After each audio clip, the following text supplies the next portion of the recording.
Yannick, Oui, Pierre-Luc. je suis surexcité. Pierre, sans doute à cause de l'épisode avec Jay du Temple que les gens sont sur le point d'écouter Drette là. Non seulement ça, Jay du Temple, c'est quelqu'un que j'aime. À chaque fois que je le vois dans la vraie vie, je capote parce qu'il est vraiment gentil, il est enthousiaste, il est de bonheur contagieux, qui est vraiment le fun. Et d'habitude, à Trois-Bières, on fait par Zoom genre 1 heure max. Puis, on a fait comme 1 heure et demie avec lui parce que c'était vraiment, vraiment le fun. J'ai vraiment du plaisir. Mais c'est pas tout, Yannick. En plus, c'est pas tout. Mais là, regarde, déjà là, un épisode avec Jay du Temple qui est plus qu'1 heure, moi, j'en demanderais pas plus. Là, tu es en train de me dire qu'il y a plus? Il y a plus que ça, man. Hey, pour de vrai, Trois-Bières, en temps normal, on sort de nos studios, on va voir les gens, on peut vous rencontrer, on peut avoir du fun, faire une captation de podcast à travers le Québec. Et là, cette année, avec le virus, tout un peu a été chamboulé. Mais Trois-Bières va faire son premier show, premier épisode devant le public, Yannick, le 11 août à Longueuil. À Longueuil, incroyable! On traverse le pont, on prend le métro, on fait tout ça justement pour aller faire un show, pour aller voir les gens, mais tout de même d'une distance responsable, là, de façon sécuritaire, n'est-ce pas? Oui, ça, tout le setup est parfait pour ça. C'est une salle qui a déjà, à date, reçu des shows d'humour. Fait qu'ils nous ont contactés pour qu'on aille faire Trois-Bières là-bas, puis nous, on a dit oui parce que c'est vraiment une belle salle aussi. Et les places sont limitées à cause justement de la distanciation. Fait qu'on a fait une prévente pour nos membres Patreon en premier. Donc, s'il reste la place après Patreon, dès lundi, on va mettre ça en vente pour tout le monde. Mais pour nos abonnés en premier, on voulait faire une petite surprise, un petit cadeau qu'ils puissent mettre en main là-dessus dans les premiers. Puis en plus, les abonnés Patreon, ils mettent la main, ils mettent l'oreille sur plein d'autres choses.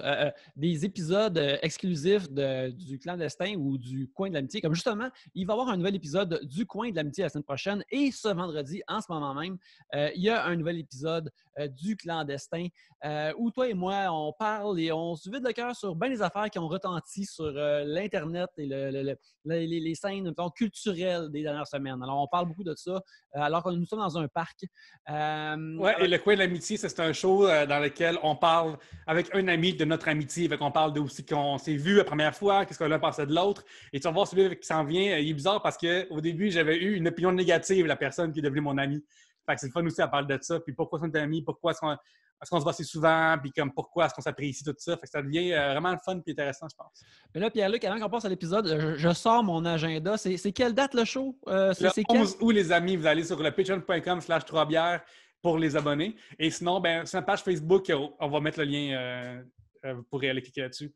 Et Yannick, je pense qu'il faudrait d'ailleurs remercier certains membres Patreon. On vous aime tous, mais il y en a qu'on va nommer. Grand Dieu, Pierre-Luc, tu as raison. Alors, on aimerait ça remercier les braves gens suivants comme Jadosaurus, Joanie Duval, Félix Poisson, Charles Mars, Tom Howell, Alexandre Rondeau-Champagne, JD, Myriam Lefebvre, Nicolas Fréchette, Samuel Mars, Éric Roy, Eileen McCall, Jean Côté, Émile Brabant, Gabriel Quinn, Ghislain Duguay, Dave Dubé, Maxime Cahouette, Martin Brisebois, Alexandre McGrath, Mathieu Poirier et Philippe Marcotte. Alors, on remercie ces braves gens-là, mais aussi, on ouvre la porte grande ouverte à des gens qui se sont joints au Patreon dans la semaine dernière. Alors, un bon merci et bonjour à David, Camille Coursol, Rachel Cazobon, Jean-Benoît Pélé et Joanie Duval, qui nous a d'ailleurs écrit un message très gentil une fois qu'elle s'est jouée au Patreon. Alors, on la remercie énormément. Oui, vraiment, merci tout le monde qui nous écoutez, Patreon ou pas. Merci d'avoir un petit spécial cœur pour les membres Patreon parce que vous nous permettez de travailler sur Trois-Bières puis de faire des projets comme ça qui nous prennent du temps à setter. Fait que merci beaucoup, puis on espère vous voir le 11 août. Et en attendant, on va écouter cet épisode-là. Drette là!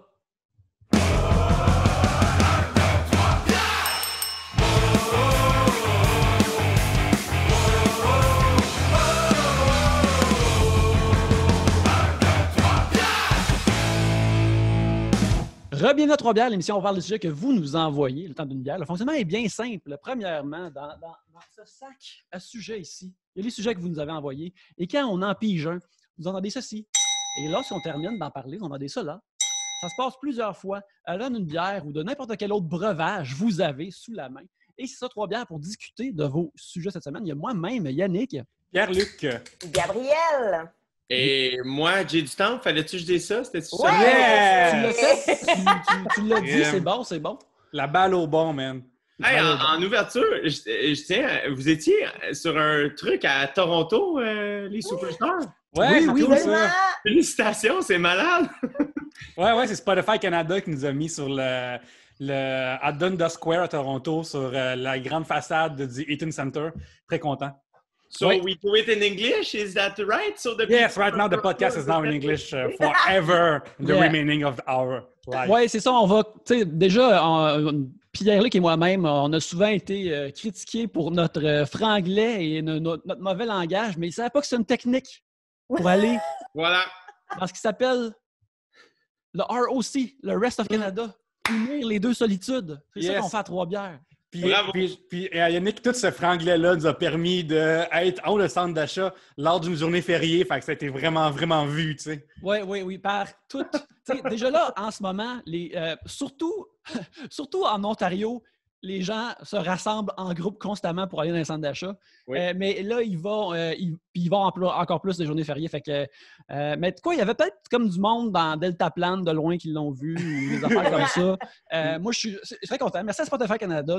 C'était un petit velours en cette fête du Canada. Mais moi, j'ai surtout aimé le message que tu nous as envoyé. Il nous écrit juste un message pour faire Hey, Spotify nous a demandé s'il pouvait utiliser notre affiche. J'ai dit oui, et voilà! Puis là, c'est la photo, puis on était Parce que moi, je pensais vraiment que c'était juste on va être dans Story. On va apparaître dans Story sur leurs différentes plateformes de médias sociaux. Et là, la demoiselle de Spotify m'écrit et elle dit comme « Ah, ben tiens, vous allez faire partie du truc sur Dundas Square. » Je suis comme « Hein? » Puis là, bref, j'ai partagé ça avec mes collègues. C'est une très belle surprise de Fête du Canada. C'est une de mes meilleures fêtes du Canada, je te dirais. C'est vraiment merveilleux. On va commencer avec un sujet qu'on a reçu hier, que j'ai trouvé vraiment intéressant, que je pense qu'il va être le fun à discuter.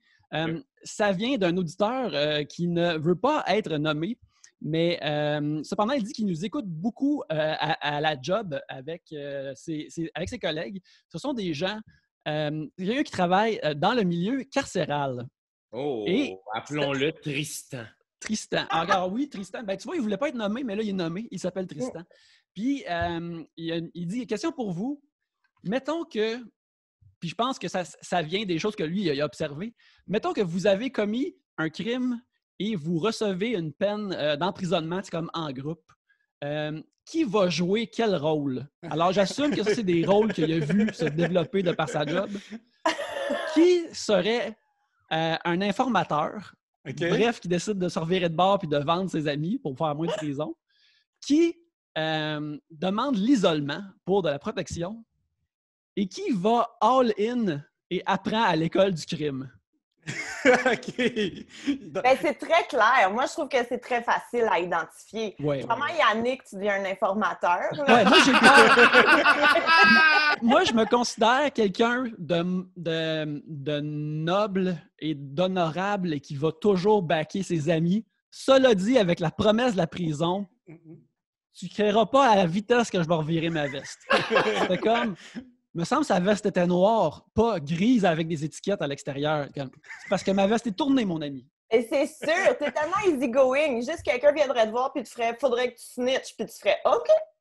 Je pense que c'est la bonne chose à faire. Oui, ça a l'allure. Je devrais. Mais je pense que c'est surtout qu'il y a Yannick qui est comme peur d'autorité aussi. Fait que si une autorité vient voir Yannick puis il dit « Hey, il faut que tu nous parles », il va dire la vérité. Il peut pas mentir dans la vie, Yannick. L'autorité va me mettre en prison! Qu'est-ce que tu veux que je dise? Fait que c'est comme pas une question de trahir nous autres, une question plus de respecter l'autorité des forces constabulaires. Puis me sauver moi-même aussi. Je pense que tu me donnes plus de respect d'autorité que moi, j'ai un instinct de préservation de pouvoir me sauver moi-même.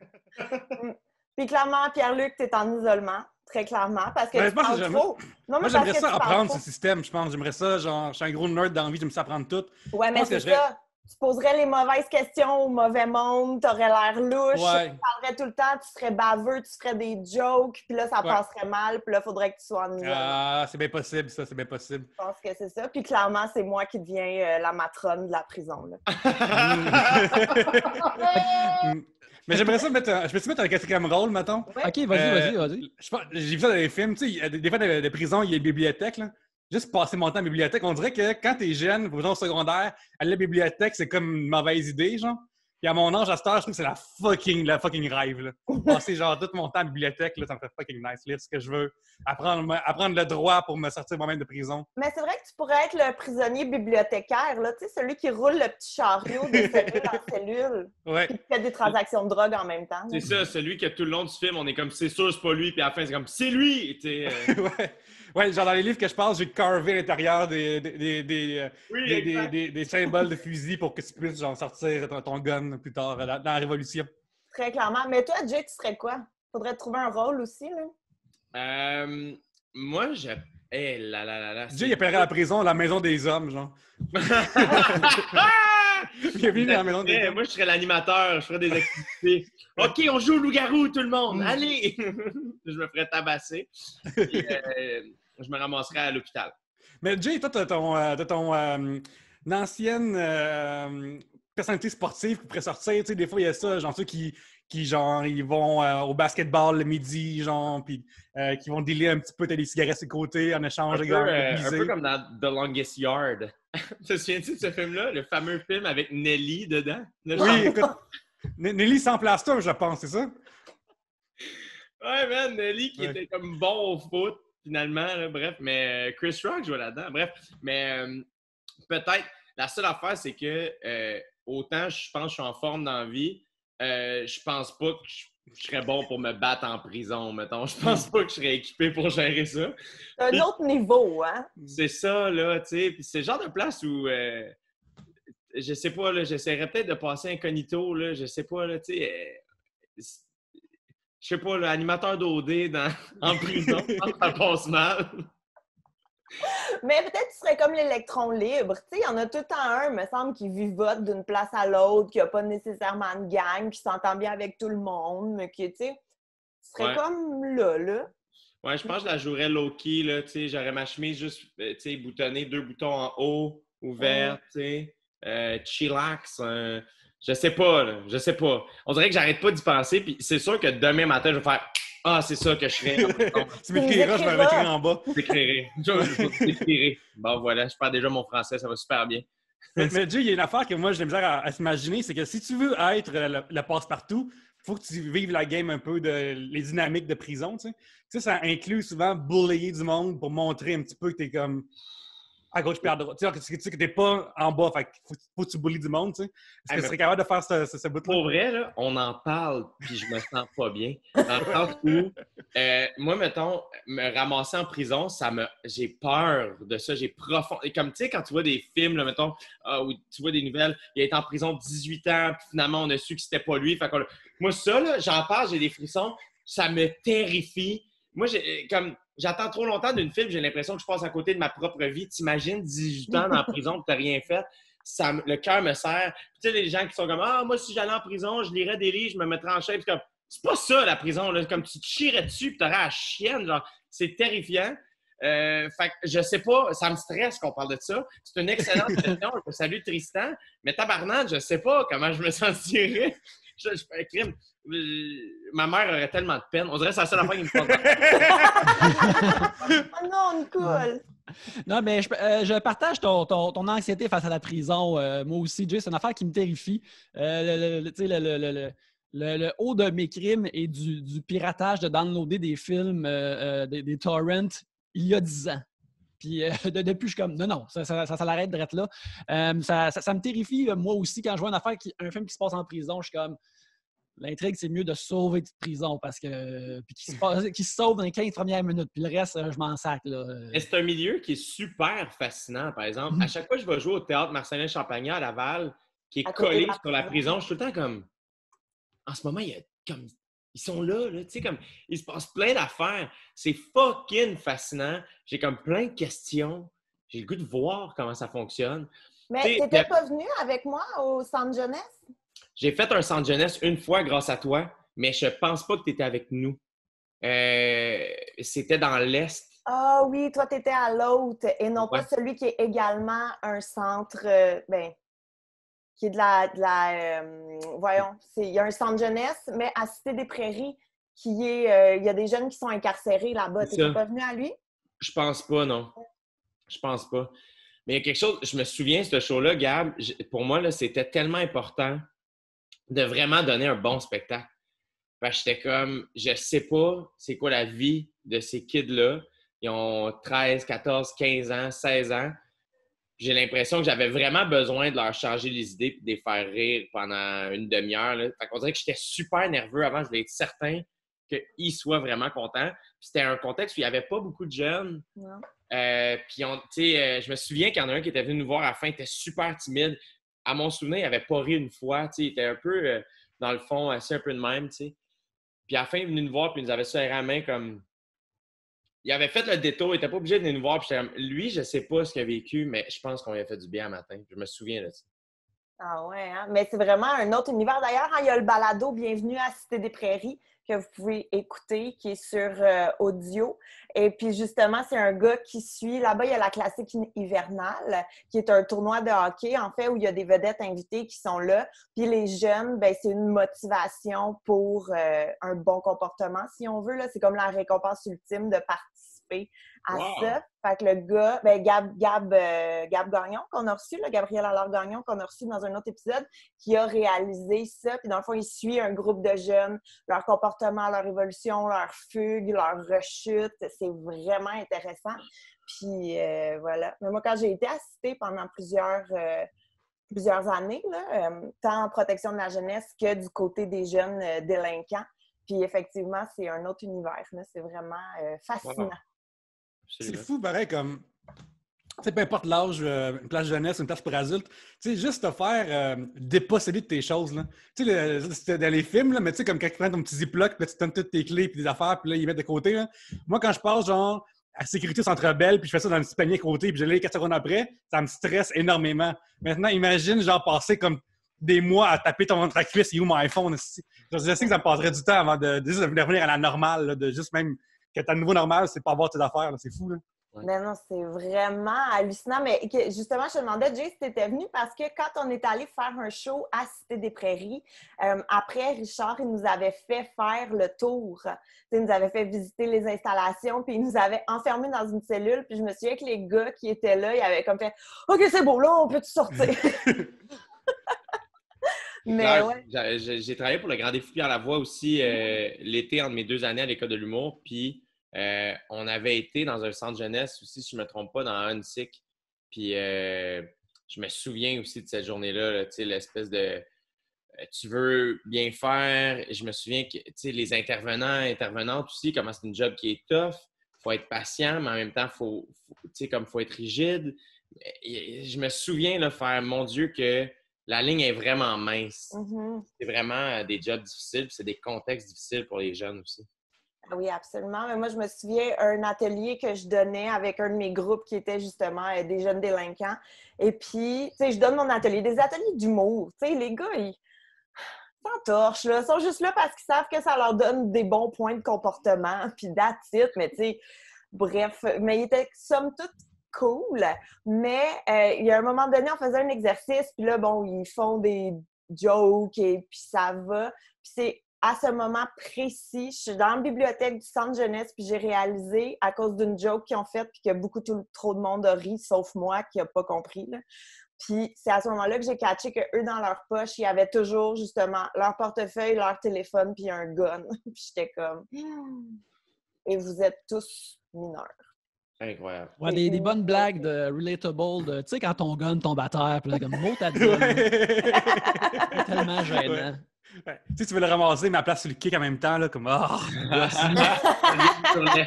Ou il fait juste exploser en morceaux comme dans les bloopers de l'APA.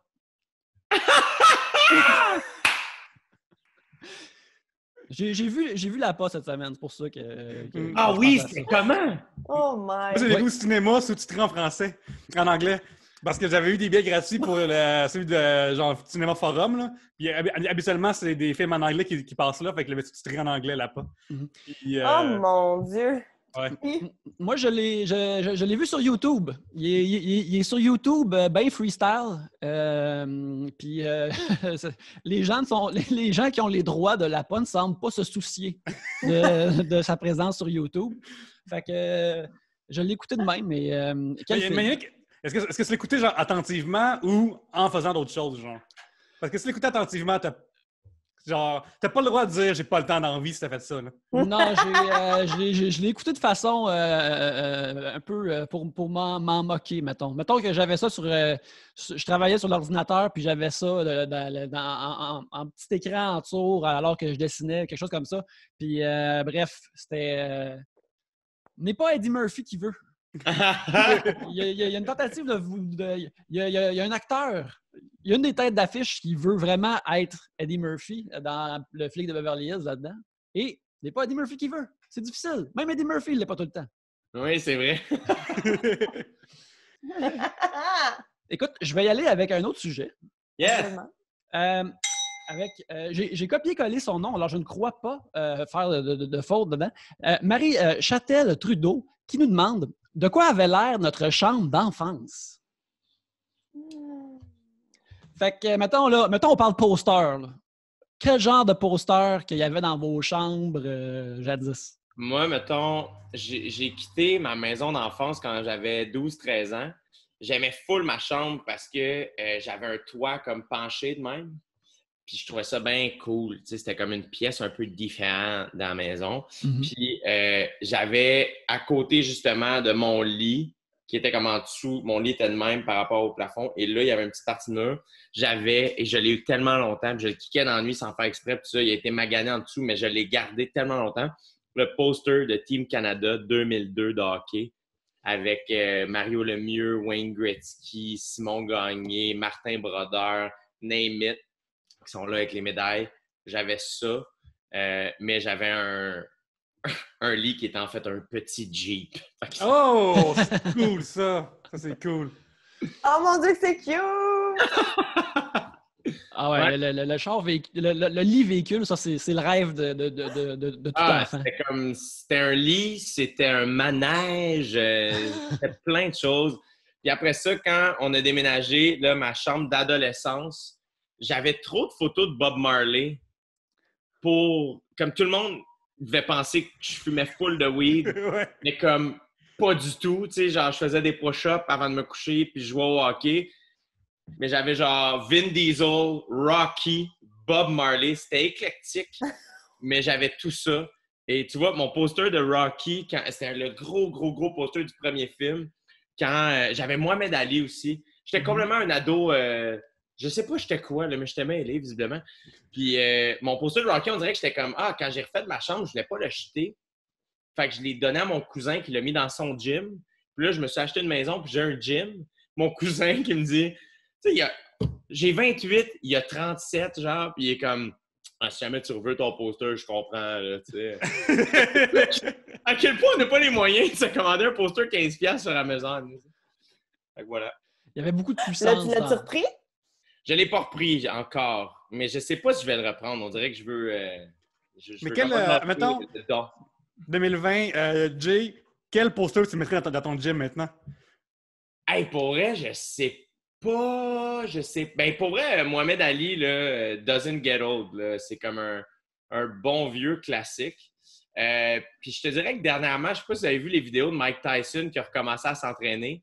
Non? C'est quelque chose d'assez terrifiant. Je vais te le dire, tu entends le son. Tu sais, il y a toujours le gars qui fait les pads, là, puis il y a comme un pad sur le chest. Il tape dessus. Cette personne-là, je ne comprends pas. J'espère qu'elle est bien payée parce que ça n'a pas d'allure. C'est quoi tu fais dans la vie? Je fais du pad avec Mike Tyson. Ah ouais, fait que dans le fond, tu te fais péter à la gueule à tous les jours. Ouais, c'est ça. Hey man, ça rentre, là, c'est terrible. Fait que peut-être un poster de Mike Tyson à travers tout ça, mais dans ses bonnes années, là, tu sais, pré-oreille, mettons. Là. Ouais. Pré-tatouage d'en face, mettons, là. En même temps, ça lui donne un petit quelque chose. Il n'y a pas beaucoup de monde que tu acceptes le tatouage de face. Non. Comme drette là. Puis tu sais, quand c'est arrivé, on était comme, OK, il a fait ça, c'est comme, ouais, il m'a tellement crissé des volets au Nintendo à Punch-Out qu'il peut bien se tatouer la face. C'est un tigre humain, là. C'est clair, là. Vous autres, vos chambres d'enfance, c'était quoi? Moi, je me rappelle, j'avais j'étais abonné à un magazine qui s'appelait Nintendo Power et à chaque mois, il y avait il y avait des posters dedans. Alors, selon si c'était des affaires de jeux que j'aimais ou des personnages que je trouvais cool, des fois, j'enlevais le poster de mon Nintendo Power pour le mettre sur mon mur. Je me rappelle que pendant un bout, il y avait des dessins de Tortue Ninja que j'avais fait moi-même, dont j'étais bien fier. Alors, je les mettais sur le mur que j'avais réussi. fin des années 80, début 90, il y avait un poster de Qui veut la peau de Roger Rabbit. Avec Roger Rabbit qui est sur le mur de briques puis qui regarde derrière, qui semble coincé. C'est drôle parce qu'on avait acheté deux, puis ma sœur, elle avait celui de Jessica Rabbit et elle l'avait parce qu'elle la trouvait super cool, mais tu pensais qu'un jeune garçon, c'est moi qui l'aurais, mais non, c'était ma sœur, elle adorait Jessica Rabbit. Fait que on avait nos deux sets de posters. Et plus tard dans mon adolescence, je me rappelle qu'il y avait un poster de X-Files. Mais tu sais, moi, je me rappelle que, tu sais, vivant à La Sarre, Yes! absolument, au nord-ouest de l'Abitibi, on achetait nos posters chez le disquaire. Tu sais, c'était les disquaires. Les magasins de musique, c'est là que tu pouvais avoir des posters dans le patelin dans lequel je vais. Fait que, tu sais, le samedi, mettons que tu as 13, 14, tu fais la tournée des deux centres d'achat, bien sûr, pour voir qu'est-ce qui se passe. Parce qu'il ne se passe pas grand-chose. Puis, je me rappelle comme de faire la tournée des posters. Ah, peut-être qu'il va y avoir un nouveau poster cool au Super Guy Disquaire. Fait que là... Super Guy! Non! Ben, avant, c'était Super Guy, man! Mais il me semble que c'est devenu Optisson par la suite. Si qui est beaucoup mieux. Oui, absolument, tu sais. Hey, man, juste qu'on va prendre une pause pour réaliser qu'il y a quelqu'un qui s'appelle genre Guy Belzile, je sais pas trop, là, puis il s'est dit, moi, je suis Super Guy, là, puis je suis un disquaire, ils sont appelés Super Guy Disquaire. Est-ce qu'il y avait un logo? Yannick, dis-moi que le logo, c'est genre un gars qui a une moustache qui s'appelle Guy, puis il a une cape, là. Non, en fait, c'était plus un lettrage fancy, tu sais. Mais l'affaire avec ça, c'est que moi, j'imagine que, OK, ben, on pourrait avoir des business dans cette ville-là. J'aime la musique, un disquaire, puis là, c'est le temps de remplir les papiers. Puis là, c'est comme, comment je l'appelle? Comment j'appelle mon... Super Guy disquaire. Ça va être ça va être correct. Fait que c'était le même pendant vraiment longtemps. Puis c'était une place où que je me rappelle. Ça. Bref, je checkais les posters. Il y avait... Attends, excuse-moi, je suis pas encore revenue de Super Guy, là. Mais non, mais on dirait, tu sais, quand t'écris un truc, puis t'es comme, je sais pas, là, je vais juste mettre Super Guy en attendant, je vais y revenir. Puis là, tu y reviens jamais. Et ça se retrouve dans ton document final. T'sais, moi, je faisais ça, mettons, à l'université, là, quand il fallait, dans des travaux, comme mettre une école de référence, puis là, tu mettais une école nowhere, puis après, tu y revenais pour trouver. Mais c'est ça a l'air juste d'un nom inventé. Oh mon Dieu, Super Guy! C'est encore ouvert? Oui. Je ne sais pas. Ça fait longtemps que je n'ai pas checké les commerces, que je suis pas retourné à La Sarre, fait que je sais pas je connais pas la santé des commerces. Si on a des auditeurs de mon patelin, j'aimerais ça le savoir, moi aussi. Mais ouais, fait que j'allais là, puis je me rappelle, tu pars à travers les posters. Il y a des posters de dames en bikini qui ont du sable collé sur leurs atouts. C'est merveilleux. Mais je trouve ça nice, mais pas mettre ça sur les murs de ma chambre, par exemple. C'était pas ma vibe. Ben. Fait que là, je me rappelle, puis il y avait juste un poster de X-Files qui était pas vraiment nice. Tu voyais juste la moitié de la face de Mulder puis Scully dessus. Puis c'était avec un background bizarre. Puis là, je suis comme, c'est ça le poster de X-Files. Puis j'aime tellement X-Files. Bon, me l'acheter. Ça va être ça dans ma chambre, I guess. C'est un peu déçu, mais il le prend. J'ai pas le choix, c'est ma passion. Exactement, oui. Tu sais, que j'ai voté avec mon $, de poster. Puis je me suis dit, on en veut plus des posters de X-Files. Qui m'ont...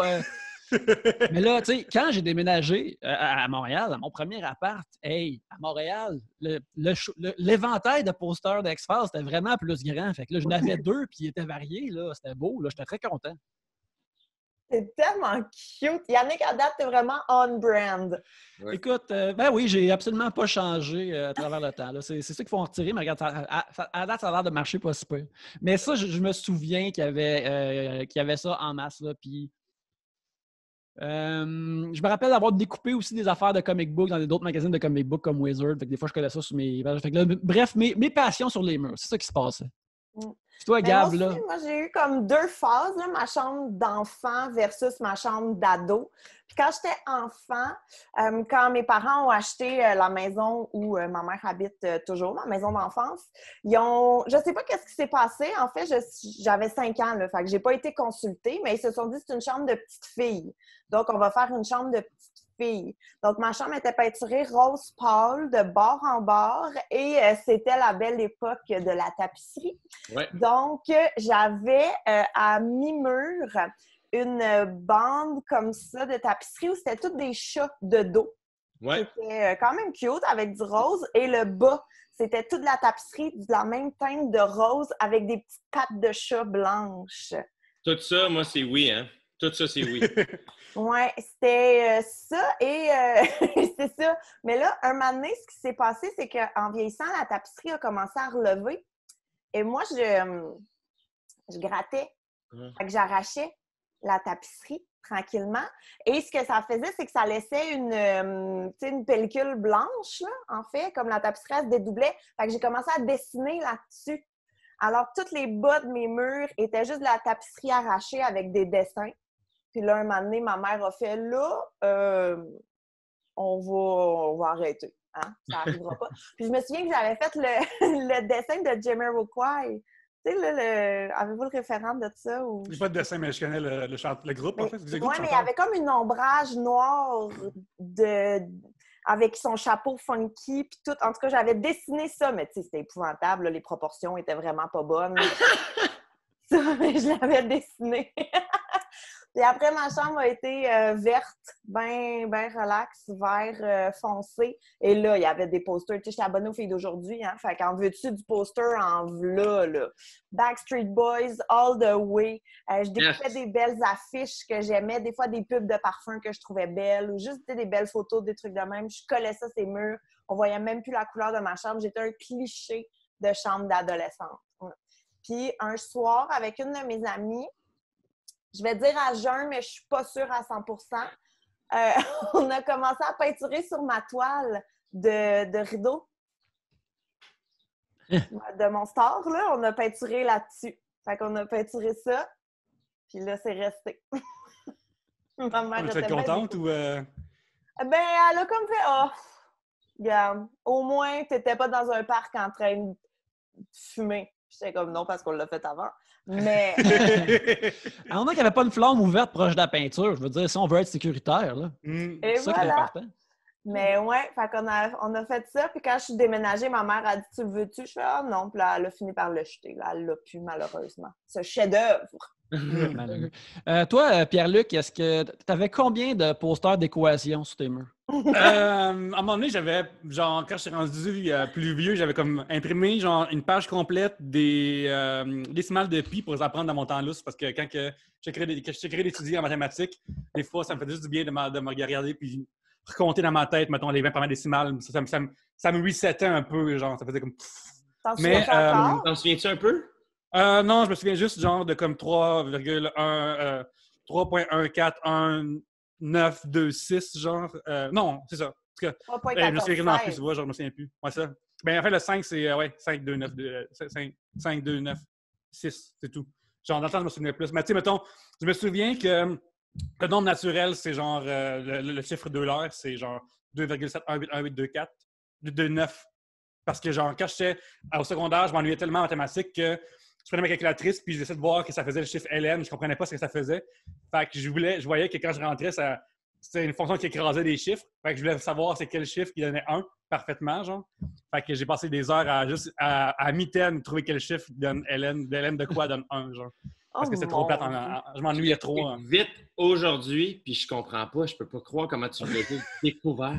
Ouais, j'ai découvert à mi-temps le nombre de l'heure parce que je m'ennuyais en maths. Là. Là, d'une année, quand j'étais au cégep, il y avait un ami de mon meilleur ami au cégep qui, lui, connaissait les 180 premières décimales de pi. Puis ça brosse, un moment donné, on avait une application, puis on était comme « OK, go! » Puis là, il les faisait. Hey man, je me souviens pas avoir ri de même dans ma vie. Plus il en faisait, plus je trouvais ça absurde. Comme extraordinaire, mais inutile, mais drôle, mais en même temps triste. Puis comme... plein d'affaires. Puis après ça, j'étais comme, il est juste spécial, tu sais, il est extraordinaire. Il a appris ça, puis c'est juste... Il a sûrement pas étudié ça si longtemps que ça. C'est juste un espèce... Je sais pas comment il a fait, mais je me souviens... Ah, je m'en souviens, tic, tic, tic, tic, tic. C'était hilarant, j'ai tout aimé. Quand j'étais jeune, j'avais rien vraiment dans ma chambre parce que je me traînais pas dans ma chambre. Genre. Il y a du monde qui passait beaucoup de temps dans leur chambre. Moi, c'était dans le sous-sol où il y avait une TV puis des jeux vidéo. Ouais. Puis même là, décorer les murs, c'est pas une affaire qui, moi, est de mes réflexes. Puis par contre, quand j'étais plus vieux, genre rendu au cégep université, quand on allait au Vidéotron à la Prairie, c'est le spot aussi, comme tu dis, à poster. Puis, tu sais, c'est l'espèce de spot où est-ce que tu arrives, puis là, les posters sont affichés dans un genre de rack, mettons, là, que tu tournes les grosses pages, tout ça. Puis, des fois, il y avait une loterie, genre à 1$ au Vidéotron. Là, tu peux mettre 1$ dedans, puis là, tu tournais la patente, puis là, ça te donnait une capsule, puis là, tu pouvais, genre, avoir une nouveauté moins chère ou un film prévisionné, gratuit. Des fois, c'est un poster gratuit. Fait que c'est arrivé des fois que je paye des posters parce que, genre, je les ai gratuitement, puis, hey, le film est le fun. Puis, dans ces posters-là, à l'époque, tu sais, genre, t'avais des shit, genre, des films, mais t'avais aussi, je me souviens, comme tout le temps, des posters de Nirvana, puis t'avais aussi des Bob Marley, puis t'avais aussi des shit médiévales, puis t'avais aussi des affaires de pierre, de magie, puis tout ça, là. Mais il me semble qu'il y avait tout le temps, genre, la Joconde qui fumait un bat aussi. Ouais, c'est ça, exactement. Ouais, puis les deux filles qui s'embrassent, tout ça, là. Les deux filles qui s'embrassent, ça, c'était... tu sais, moi, quand j'étais au cégep, j'avais beaucoup d'amis qui vivaient en résidence. Puis, une chambre sur 3 a les filles qui s'embrassent. C'est juste, c'est un fait, c'est ça qui arrive. Peut-être qu'ils te le donnent quand tu arrives en résidence, là, mais c'était vraiment, vraiment fréquent. Là. Je me rappelle quand j'ai lu Scott Pilgrim pour la première fois, quand il rentre dans l'appartement de Scott Pilgrim, ce poster-là, il est là, puis je vais te ben oui, c'est vrai. À cette époque. Puis en plus, dans l'histoire de ce poster-là, les filles, elles ne savaient pas vraiment que ça allait éclater de même, cette histoire-là, genre. Puis je pense que c'est 2 Russes, les filles qui sont là-dessus. Puis ça a vraiment mis la marde dans leur vie que ça lève à ce point-là parce que c'était un pays plus conservateur, on va dire ça de même. Fait que ça a vraiment, vraiment comme explosé planétairement, mais eux autres, c'est vraiment pas ce projet de genre cégep level, tu comprends ce que je veux dire? C'est comme vraiment comme éclaté, puis là, leur vie ont vraiment pris un twist controversé pendant longtemps. Puis ils n'ont pas dû toucher tant de ristournes. Non, exactement. Puis à un moment donné, je me souviens, dans la folie de Pirates des Caraïbes, il est sorti un film qui s'appelait Pirate tout court avec un S, avec des actrices telles Jessie Jane ou Tegan Presley. Puis le poster de là, fait que je me souviens de l'avoir ramené, puis j'avais acheté à tous mes amis avec mes coupons gratuits. Puis l'affaire, c'est comme qui allait réaliser en premier que c'était un poster d'un film de porn qui parodiait Pirates des Caraïbes en premier, genre. Parce que même le gérant du Vidéotron s'est fait avoir. Fait que c'était magnifique. Oh mon Dieu. Mais ça, je me rappelle pas de elle. Rencontre-tu Johnny Depp un moment donné, tu sais, comme il. Ouais, juste des filles, crime, c'est spécial comme film. Oui, en tout cas.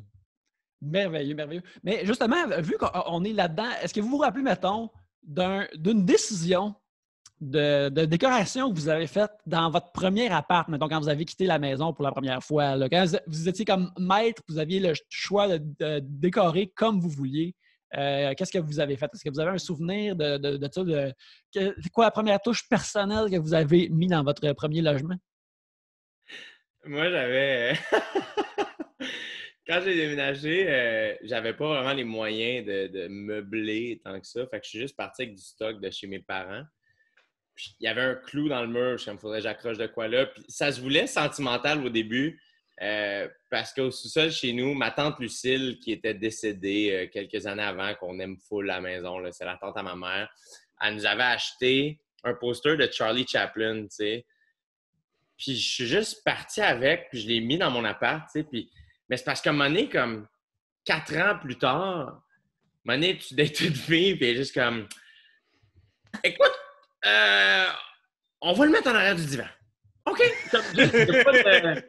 Je t'en veux pas, il n'y a pas de... Mais t'es fin, puis j'aimerais ça que ça marche. Ça aiderait, mettons. Il y avait ça, puis j'avais un truc aussi avec des mots, comme des phrases comme un peu inspirational décrits dessus. J'avais ça, je me souviens, j'avais été au Bouclair avec ma mère. Mm-hmm. Puis j'avais vu ça. Ma mère, comme, c'est quand même cute. Je suis comme, ça fait-tu trop fille? Elle est comme, ben non! Je suis comme, parfait, l'acheter, l'accrocher. Puis encore une fois, même affaire un peu genre 4 ans passent, c'est comme bon, smile at strangers, là, comme on en revient. T'étais le seul petit gars qui avait son lift lave learn, genre en bois au-dessus du micro-ondes. Ah, mais c'était genre, ouais, pour ça, là. Tu sais, ça se voulait gentil puis le fun, mais finalement, c'était un peu creep. J'étais dans la douche, puis je disais ça, puis comme, je smile-tu pas assez aux strangers? Comme que c'est là, ah ouais. Oh Oh wow, c'est vraiment merveilleux. Mais c'est vrai que la première fois que tu pars de chez la première fois que tu vas en appart, tu fais juste te ramasser avec tout ce que tout le monde avait à donner autour. Fait qu'il y a comme rien de vraiment personnel. Moi, je me souviens, j'avais de la vaisselle rose que ma grand-mère avait pas utilisée depuis genre 89, mais qu'elle avait encore. Puis elle était comme, moi, je pourrais te le donner. Fait que là, t'as rien. T'es comme, yes, je vais le prendre. Puis là, j'ai de la vaisselle rose. Qu'est-ce que je fais avec ça? Tu sais, c'est même pas cute vintage, là. C'est juste chalet. Tu sais, c'est de la vaisselle de... Qu'est-ce que je fais avec ça dans mon appart? Aucune idée. Mais moi, quand j'ai déménagé, j'étais en résidence à Trois-Rivières, justement. Et puis, tu sais, 3 filles de 17 ans, 16-17 ans qui viennent de partir de chez leurs parents. Oublie ça, là. Notre appart était le bordel. On avait fait un mur où on collait toutes les citations que les filles disaient qui n'avaient pas d'allure ou c'était sa brosse, des affaires qu'on avait dit. Mais on était tout le temps sa brosse, là, on était au cégep. Fait que c'était juste un mur rempli d'obscénités. La version de ce que tu viens de dire, garçon, c'est les bouteilles de bière que tu gardes qui sont comme en haut de l'armoire ou quelque chose. Je suis un homme du monde. Check toutes les sortes que j'ai vues. C'est ça! Ouais. Hier, j'ai voyagé, il y a la Stella Artois, j'avais beaucoup d'argent. Tu sais, comme... Mais ouais, fait qu'il y avait ça. Puis sinon, c'est ça. C'est comme toutes des décorations que tu traînes comme tu dis, là, c'est pas... Juste ta mère te l'a donné, c'était dans le sous-sol, ça ferait beau dans ton salon, puis t'es comme, OK, on va l'amener. Ma télé de mon premier appart a été sur le roulis-roulant sur lequel je l'ai déménagé pendant 3 ans.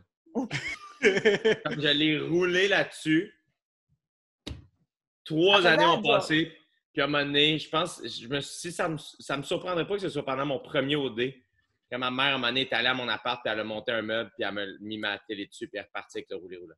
Oh, wow! C'est vraiment merveilleux. Mais moi, dans mon appart que j'avais pendant que j'étais à l'école de l'humour, écoute, on habitait dans Hochelag, on payait 500$ par mois à 2. Là, tu sais, c'était rien. Mais il n'y a rien qui fonctionnait. Là. Genre, la douche était bloquée. Un moment donné, on se lavait à mitaine dans le... Tu sais, c'était crado, là. Vraiment. Genre, Oli faisait mon appart, là. Faisait mon épicerie. On n'avait pas une scène. Et ma coloc et moi, on avait chacune une télé. Mais on n'avait pas le câble. Fait que dans le salon, nos télés étaient côte à côte. Puis sur une télé, on pognait 2 postes. Puis sur l'autre télé, on pognait 2 autres postes. Oh. On alternait entre les 2 télés selon qu'est-ce qu'on voulait écouter. Il n'y avait pas de télécommande. Là. C'était des télés en roulette. Puis tout. Là. C'était vraiment la grande classe, les amis étudiants. C'est comme l'époque où est-ce qu'on dirait qu'on vit dans un début de game des Sims. Tu sais, quand tu te dis genre qu'il te manque des affaires, puis là, maintenant, tu vas avoir un peu d'argent pour pouvoir enfin acheter l'affaire qui te manque, puis tu vas pouvoir comme pas crisser le feu en cuisinant, puis tout ça. Là. Ouais. Ah ouais, c'est vraiment... Oui, absolument. Une game des Sims. Tu sais, je me rappelle, moi, quand j'ai commencé à vivre en appart, c'est comme les seuls meubles, dans le fond, que j'utilisais vraiment, tu sais, j'avais ma table à dessin avec mon spotlight, puis tu sais, je faisais mes devoirs d'art là-dessus, puis je dessinais en masse. Puis j'avais une petite table aussi avec l'ordinateur que je travaillais dessus. Mes parents avaient acheté un ordinateur. Tu sais, mon père, il a toujours été comme friand de technologie, mais il a toujours appris lui-même. Puis il m'avait acheté un ordi pour qu'on puisse continuer à s'écrire des emails. Puis mais sa raison à lui, c'est pour pouvoir s'acheter un meilleur ordinateur à la maison. Fait que, il faut continuer à parler, là, faut continuer à écrire des emails. Mais tu sais, on s'est pratiquement jamais écrit des emails, on se téléphonait, là. Mais c'était. Fait il y avait juste comme ces 2 coins-là de l'appartement qui étaient comme. Fonctionnels. Sinon, le reste, c'est ça. J'avais ma vieille petite TV minuscule que j'ai eue vraiment longtemps dans mon appart. Puis, tu sais, je me rappelle d'avoir écouté plein d'affaires sur cette minuscule TV-là, puis d'inviter des gens à écouter la TV chez nous pour. Peu importe, inviter du monde pour écouter des fins de saison de Buffy sur un minuscule écran à la maison. Puis, tu sais, c'est... Pourquoi tu invites du monde pour regarder la télévision sur quelque chose qui est pratiquement la taille du laptop sur lequel je fais l'émission en ce moment? Ça n'a pas d'allure. On avait la sociabilité facile aussi dans le temps. C'était merveilleux. Quand j'étais vraiment jeune, je me souviens à un moment donné que la technologie, parlant de petites TV, là, c'était les petites TV avec un trou dedans pour des VHS. Là. Puis ça, là, je trouvais ça tellement fucking hot. Là. Quand j'étais vraiment enfant, c'était ça comme qu'il y avait au Costco, mettons. Puis je me souviens de comme, oh my god, imagine, j'ai juste ça. Je perds mon souffle, je capote. Je rappelle. Tu sais, genre. J'ai perdu ma voix. Ouais, t'es trop. La combinaison de technologie est en train. C'est encore très excitant pour toi. C'est encore très vif pour toi. T'as-tu perdu ta voix pour de vrai? On a perdu son son! On t'entend pas. On t'entend pas, Pierre-Luc. On t'entend pas, Pierre-Luc. J'ai accroché le piton mieux en même temps. Wow! C'était tellement parfait! Ouais, c'est fou, là. C'est drôle. Hey, mais je me souviens, c'est fucking la technologie à l'époque, là. Ben attends, moi, ma mère, elle a encore un lecteur DVD et VHS dans le même. Oh shit! C'est une seule machine, 2 utilités et elle fait encore jouer des VHS de quand j'étais petite. Wow. Dedans, quand mes gars vont chez elle, ils écoutent les Aristochats en VHS puis ils capotent. Ben oui! Ma mère, quand j'ai fait l'émission première fois à Radio-Canada, l'équipe de recherche, c'est vraiment intense, là, la recherche sur ce show-là, comme ils creusent dans ton passé, puis je sais pas trop. Moi, j'ai su ça après le tournage, mais ma mère était rendue de même avec l'équipe de recherche. Ma mère aurait dû être recherchiste dans la vie, elle est fucking bonne, là, genre, elle lit tous les commentaires de tout le monde, puis elle check tout. Fait que là, elle était comme en a mission, puis ils ont fait hey, « Avez-vous des vidéos où Jay est comique quand il est enfant ou quelque chose? » Ma mère, elle a sorti la caisse de cassettes qu'on avait de notre enfance. On ne filmait pas tant que ça, mais là, elle était comme « Chris, j'ai plus de lecteur VHS. » Elle s'est inscrite sur Kijiji. Elle a acheté un VHS d'un dude à Longueuil. Ma mère a tout fait ça toute seule. Là. Va à Longueuil, acheter un VHS cash. Elle revient à la maison, plug ça sur la télé d'aujourd'hui, que ça marche pas super bien. Elle a écouté du vidéo non-stop. Là, si je débarquais en surprise, c'est l'espèce de cachette pas clair de hey, non, c'est correct. Finalement, tout ça pour ne rien trouver. Oh non! C'était toujours ma grande sœur qui passait en avant de moi. Qui en voulait plus. Elle m'a tout dit ça après. Fait que là, on a un lecteur VHS à la maison.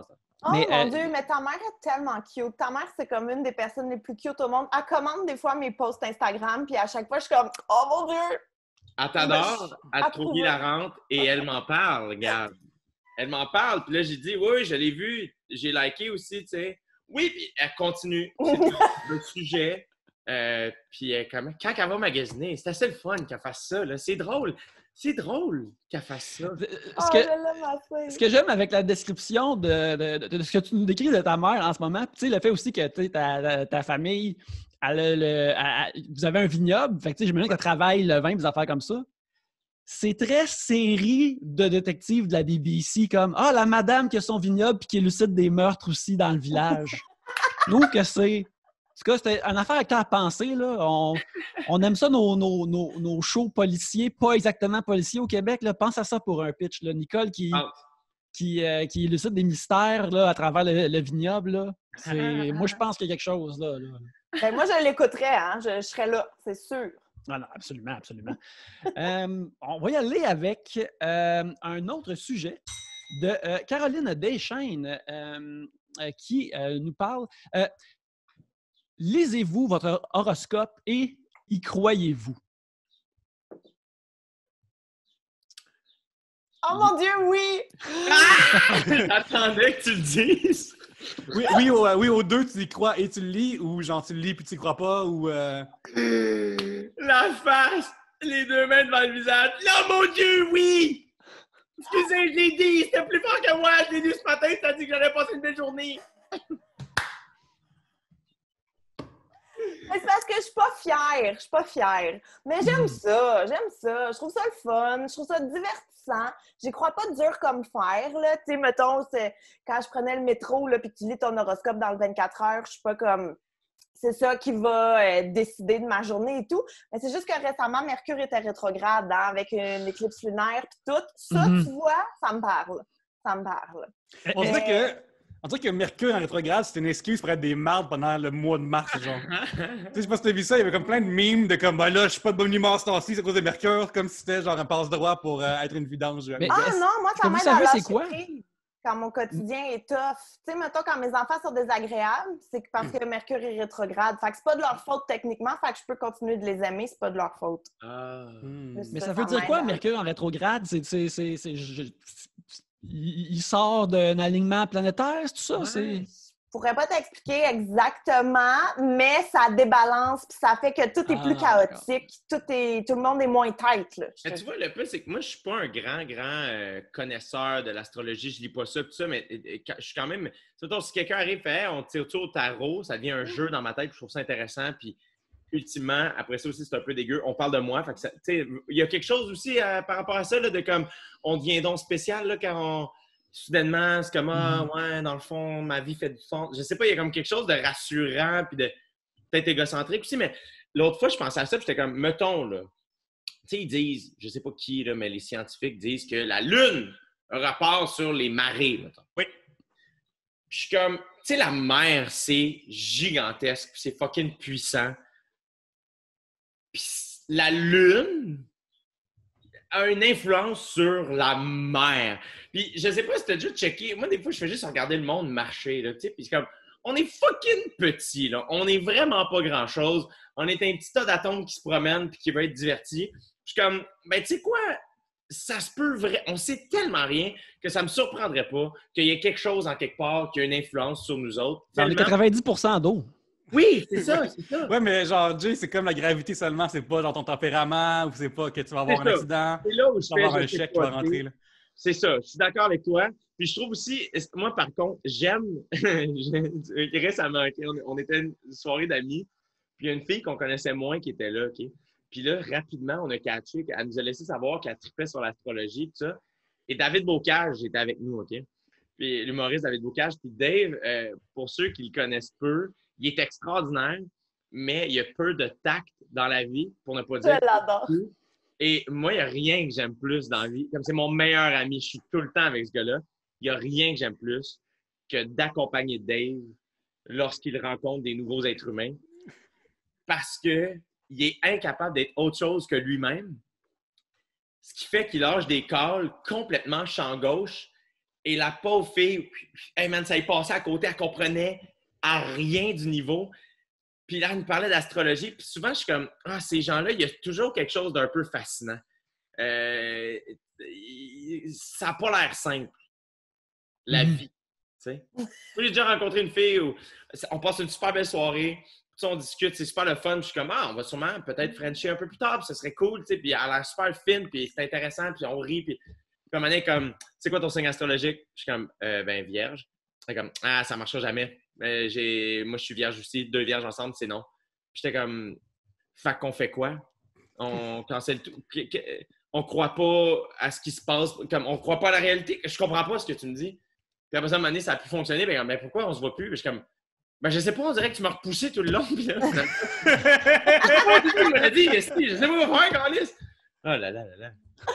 Ah oui, je comprends. Mais non, c'est ça. Moi, je prends pas ça pour du cash, là. Attention, que ce soit bien clair. Mais je trouve ça intéressant. Puis j'aime ça, aller lire un peu. J'en suis 2-3 sur Instagram, OK, moi vous le dire, là. J'en suis 2-3, un truc d'horoscope sur Instagram, je trouve ça le fun. Mais j'aime les signes. Tu sais, j'aime les particularités de certains signes, des trucs qui peuvent dire mais là, je fais des guillemets pour ceux qui nous écoutent juste en audio, là, mais les trucs qui peuvent dire ta personnalité selon le signe, quand est-ce que t'es né. Puis des fois, je trouve qu'il y a des caractéristiques qui ressemblent. En tout cas, j'aime bien ça. Moi, je suis cancer all the way. Je suis vraiment... je me reconnais beaucoup dans mon signe. Un signe lunaire et je m'identifie beaucoup à ça. Moi, je pense que la phrase, j'ai toujours... c'est quoi ton ascendant? Tu sais, cette phrase-là, là? La quantité de fois que j'ai texté ma mère, je suis né à quelle heure déjà? J'oublie tout le temps mon ascendant. Il y a quelque chose en moi qui ne veut pas y croire. Tu sais. Mais je réalise qu'il y a 1 an environ, Yannick, pour Urbania, il m'a envoyé voir un voyant. Un voyant, c'est ça. Puis j'avais enregistré la discussion, puis je l'ai mis sur Patreon. Vous pouvez entendre au complet la séance au complet, sur le 3 bières, au complet. Puis là, j'ai réalisé que ça fait 1 an bientôt, fait que je pourrais l'écouter puis voir qu'est-ce qu'il avait raison, qu'est-ce qu'il avait pas raison.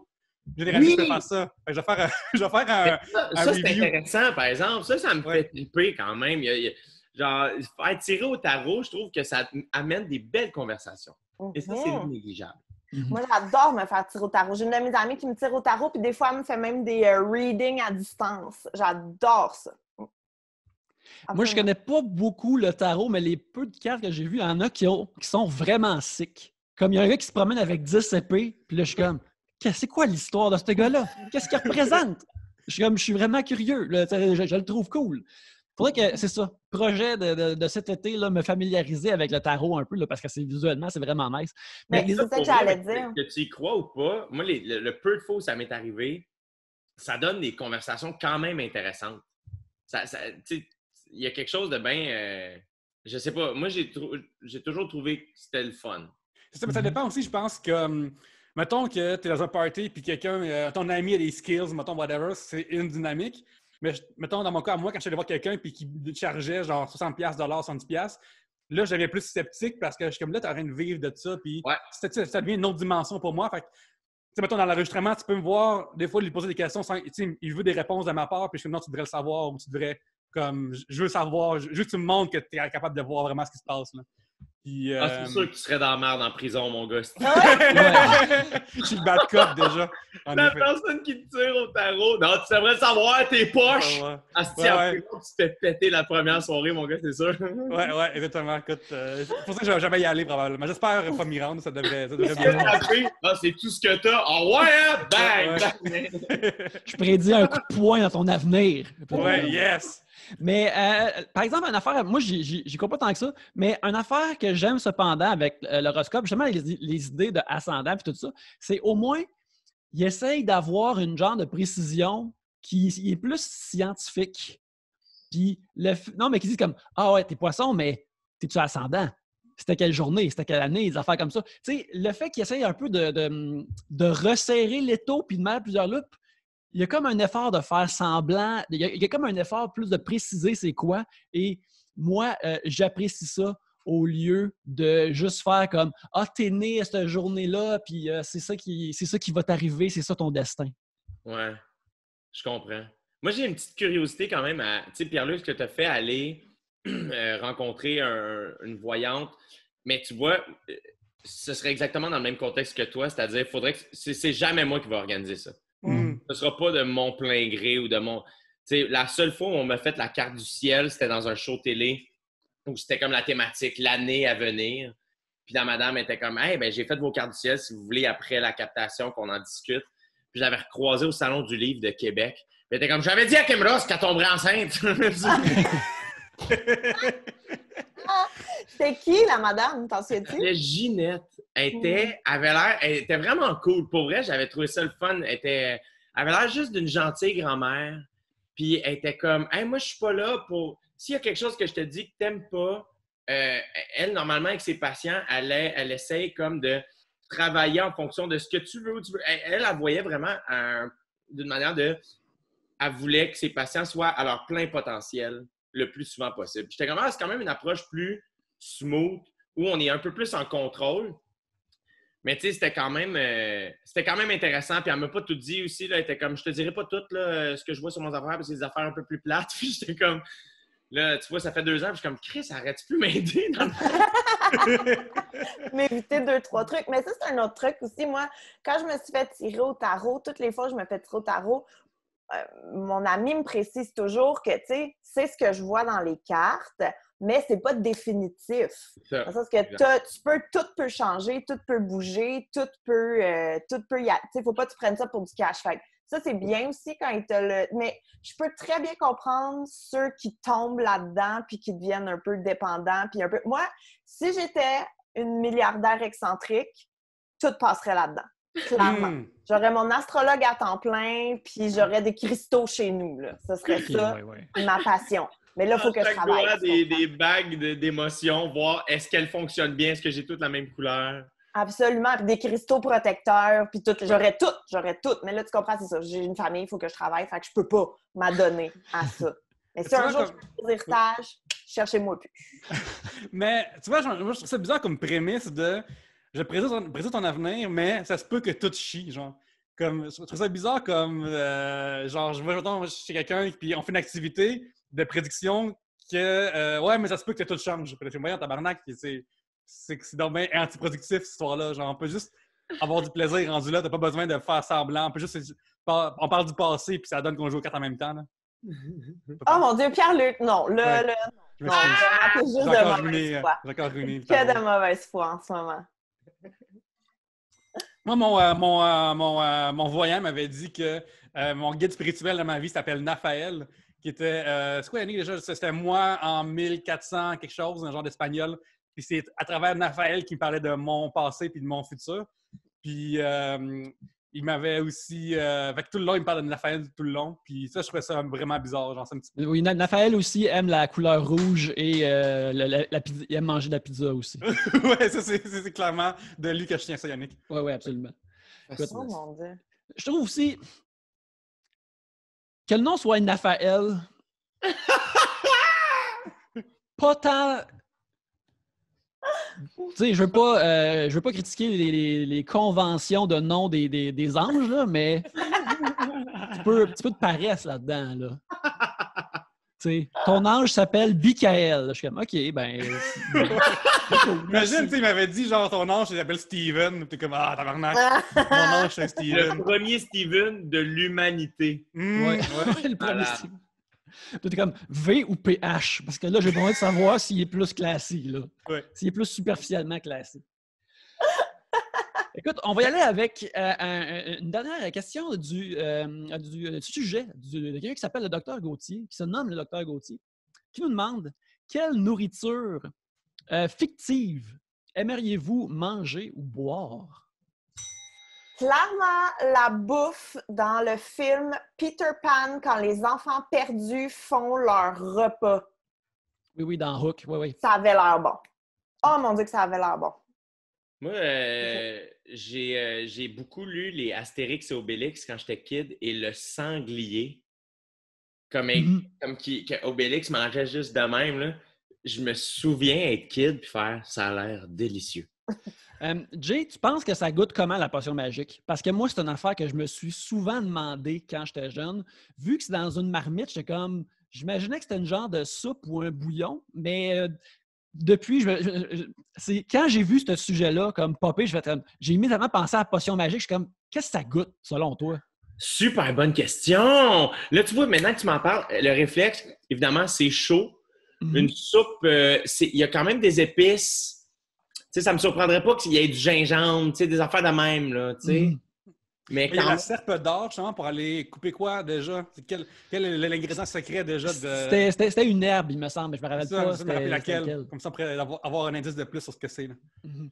Mais ouais, c'est ça, un genre de bouillon. C'est comme quand j'étais jeune, ma soupe préférée, c'était la soupe poulet et nouilles. Alors, je me disais, peut-être que c'est pas loin de ça, sauf qu'il ne semble pas avoir de nouilles dedans. Sanglier et nouilles, peut-être? Sanglier et nouilles, probablement. Oui. Tu sais, c'était panoramique, c'était Lipton de son époque. Oui! Pour ma part, récemment, sur Netflix, tous les films de Studio Ghibli ont sorti, des films d'Hayao Miyazaki, et ces films-là d'animation ont toujours des shots de bouffe dedans et de la viande qui frétille sur un grill animé avec soin. C'est vraiment, tu regardes ça, puis c'est comme, ça a l'air bon, man. Je veux le manger, ce bœuf braisé-là, ou peu importe la bouffe qu'il y a dans les films de Studio Ghibli, là, ça a tout le temps l'air délicieux. Il y a même des affaires que tu vois dans les dessins animés, tu te demandes, tu sais, dans des genres de vieux dessins animés de Tom Sawyer, là, ils prennent un poisson qu'ils ont pêché, ils mettent un bâton dedans, puis ils font juste le braiser au feu. Je suis comme, ça peut pas être si bon que ça, mais... Des écailles, puis même dans le sanglier, il y a la peau est encore là, ça doit être raide. Les Gaulois ont des grosses incisives. Ils ont des grosses incisives, je pense, sont habitués. Ils se gardent le cuir pour plus tard, quelque chose comme ça. Pierre-Luc, toi, as-tu comme une bouffe fictive là, qui vient te chercher? Ben ça, en fait, je réfléchissais vraiment à quel genre de bouffe fictive que j'ai vu. En ce moment, j'ai la pâte de Robocop, parce que ça semble efficace. Tout est là déjà. Mais sinon, j'avais aussi la maison de Hansel et Gretel. Ça doit paraître pratique. Tu es chez vous, tu n'as pas envie de te lever de ton divan. Prends ton divan, puis tu manges ton divan à la place. Fait que, moi, je pense que par paresse, j'irais par la pâte de Robocop ou une maison faite en bouffe. La pâte de Robocop, c'est essentiellement de la genre de bouffe pour bébé. Là. C'est pas de la pâte que Ouais, Robocop mais genre, sécrète c'est comme lui-même. Mais c'est correct, genre, je suis curieux de savoir ça faire. Si un robot peut en manger, puis devenir fort de même, puis qu'est-ce que ça ferait un humain, là? Absolument. J'ai eu un autre flash, c'est pas nécessairement de la bouffe qui n'existe pas, mais chez Pops, dans Archie. Ah oui! Quand ils mangeaient les montagnes de burgers, les burgers avaient l'air fucking bons. Ouais. Ben, un peu dans le même genre, moi, c'est dans les dessins animés des Tortues Ninja. La pizza, elle coulait tout le temps.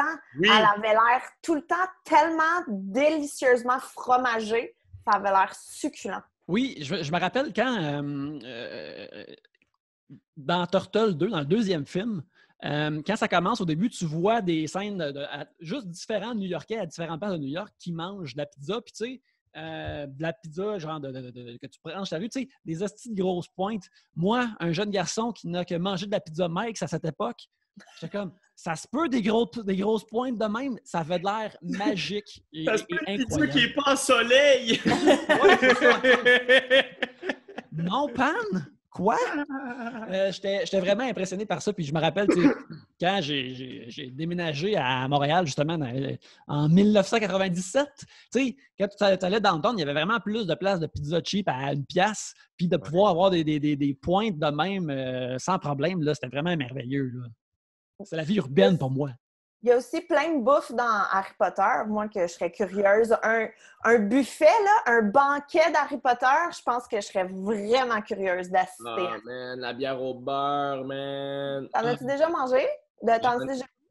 Oui, dans le monde Harry Potter à Universal, j'ai bu de la bière au beurre. Évidemment, c'est sucré, c'est délicieux. Puis tu peux en avoir une alcoolisée, comme dans les livres.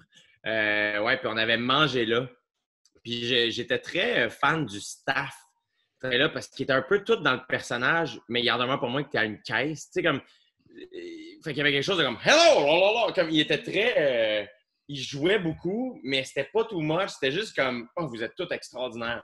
Puis j'avais adoré ça. C'était Qu'est-ce que tu as mangé? J'avais mangé une genre d'assiette, tu sais, très anglais, là, quand même, là, tu sais, avec de la viande, des patates pilées, un corn, tout ça, là. Ouais. Tout est brun dans ton assiette, là. C'est très anglais, là. Ouais, c'est ça. C'est britannique à maudit, là. Je pense qu'on avait pris un shot aussi du whisky. De feu? Oui, exact. Ça, c'était très bon. Le Félix Félicis, selon vous, ça goûte quoi? Ah, ça doit être un peu de la cannelle, mais du chocolat en même temps. Ça doit être onctueux. Ah, c'est sûr que c'est délicieux. Moi, j'ai plus vu les films, alors s'ils n'ont pas vu dans les films, je ne sais pas. C'est quel genre de drink? C'est dans quel livre ça se passe? C'est tout petit, puis ça donne de la chance, puis c'est en or. Donc, ça doit être... Ça donne de la chance, ça doit goûter genre très peu, d'après moi. Genre, parce que comme ça, on dirait que la chance, c'est comme une affaire qui va juste t'alléger un peu. Fait que ça peut pas être une affaire trop lourde, on dirait. Fait que ça va être comme, probablement, tu sais, une genre d'eau vitaminée, mettons. Ça va être plus proche de ça que d'après moi. Je trouvais que ça avait l'air comme un chocolat chaud, en fait. Ah, sirupeux, ouais, un peu, là. Ouais. C'est vrai, moi, regarde, tu vois, dans ma tête, c'est plus genre Sunny Delight. Ouais, c'est ça, ouais, ça. Moi, quand j'étais kid, là, le Sunny Delight, c'était le signe que, écoute, tout est possible. C'était comme ma version du Félix Félicis. On n'avait jamais à la maison. Puis le peu de fois où il y en avait, c'était là.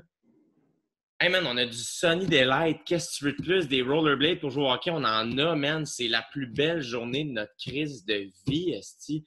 C'était extraordinaire. Oui, quand t'es jeune, c'est comme boire une batterie. T'es comme yes! Je peux tout faire. Ces roues de rollerblade-là vont laisser des flammes derrière. Ouais. C'est ça qui va arriver. Ouais. Que c'est boire une batterie, ton exemple? Ben, parce que j'associe un genre de pétillant acidulé à tout ça. Puis dans ma tête, boire une batterie, c'est ça. Quand un robot boit une batterie, c'est ça qu'il goûte puis il trouve ça merveilleux. Tu as remarqué comment, dans le fond, les cannes de Red Bull ont des grosses batteries? C'est une pensée que j'ai eue pendant bien des années. Dans le temps que j'en consommais. Hey Yannick, ça fait 15 ans que tu passes à ça puis tu le dis enfin. Ça doit faire du bien pareil. Ouais, ben regarde, tu sais, j'arrête pas d'avoir des takes sur le Red Bull que je bois plus. C'est comme, tu sais, j'imagine, il doit y avoir des gens qui ont laissé, mettons, l'alcool derrière et puis ils ont constamment avoir des pensées là-dessus. Moi, c'est sur les boissons énergisantes, tu sais. Je rentre dans le dépanneur, je vois des nouvelles saveurs. Je me demande comment ça goûte, ça. Ça doit être bon, mot t'as dit, mais c'est plus pour moi, ça. Je suis plus dans ce game-là. Parenthèse update de la vie d'Yannick. Yannick, tu étais t'étais à jeun de boissons énergisantes depuis 4-5 ans. Peut-être même un peu plus que ça. Ouais, puis là, à Trois-Bières, Sylvain Larocque t'a fait boire de la Red Bull. Du gourou, en fait. Du gourou, t'as raison. Avec des chips au ketchup. Ouais. Est-ce que ça t'a retombé dans le vice ou t'as fait comme « Ah, c'est pas si bon que dans le temps » ou juste « Ah, c'était bon, mais c'est plus pour moi ». En fait, sais-tu quoi? Je l'ai quasiment oublié. Dans la même journée, j'ai fait comme « Ah oui, c'est vrai, j'ai goûté à du gourou tantôt. » J'y ai vraiment pas repensé. Mais si ça avait été réellement du Red Bull, là, ça aurait été une autre affaire, par exemple. Ouais. Me promener dans les rues à me justifier de quand est-ce que je vais pouvoir boire mon prochain Red Bull puis comme le mériter, tu sais. C'est comme si quelqu'un avait arrêté de fumer, mettons, en 99, puis là, les cigarettes électroniques sont apparues, puis il a goûté, mais il a fait « Ah, c'est pas pareil. Whatever. » Oui, exactement. Je suis content qu'il y avait ce genre de barrière-là imaginaire pour me garder de l'autre bord, mais, tu sais, c'est pas une dépendance grave ou qui a vraiment affecté ma vie de façon négative, mais j'ai l'impression de connaître, mettons, la silhouette du mécanisme de dépendance à cause de ça.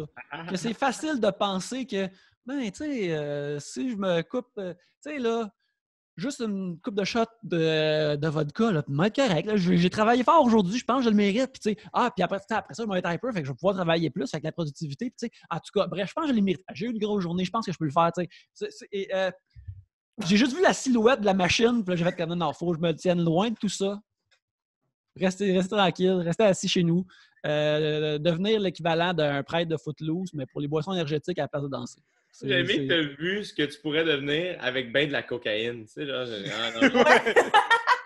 Ben, exactement. Sérieux, là, tu sais, il y a un de mes amis qui a déjà dit comme « Ouais, quand tu prends la cocaïne, tu as l'impression que toutes tes idées sont des bonnes idées. » Puis là, je suis comme « Ça va être un esti bon feeling à avoir pareil. » Je comprends comment quelqu'un peut... C'est la meilleure pipe, la cocaïne ever. Ouais, c'est comme... Quel slogan, pareil. Cocaïne. Toutes vos idées sont bonnes. Toutes les idées sont bonnes, mais ça ne dure pas longtemps. Fait que c'est pour ça que tu continues la machine, tu continues l'engrenage. Mais en tout cas, c'est très peu pour moi, mais merci. J'ai vu comment ça chirait à la fin de C'est comme ça que je t'aime. Là, il commençait à en prendre trop. C'est un autre bon avertissement pour ça. C'était bon, ça. Micheline, calme-toi. Dans un engrenage. Vous autres, êtes-vous énergisante, Red Bull, tout ça, jamais ou des fois ou... J'en ai jamais bu de ma vie. J'ai bu une, quand je travaillais dans les camps de jour, Red Bull venait de sortir, puis comme promotion, il en avait donné à tous les animateurs de camp de jour. Fait que j'ai goûté une fois. J'ai trouvé que ça goûtait le sirop pétillant. J'ai trouvé ça dégueulasse. J'en ai jamais rebu de toute ma vie. Ouais, moi, j'ai pas... c'est pas quelque chose qui m'attire. Ça m'a jamais attiré du tout. Je t'avoue qu'à OD Bali, tu sais, Gourou était partner. Et il y en avait partout. Là, on en avait tellement.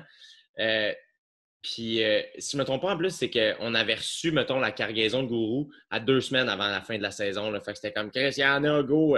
Fait que, à un moment donné, j'étais comme, je sais ça, tu sais, j'ai jamais essayé, puis il est tout le temps là, tu sais, fait que j'en ai pris. Les candidats savaient quand j'en avais pris. Parce que, comme, t'as pris un goût, hein? Je sais pas, pourquoi? Blablabla!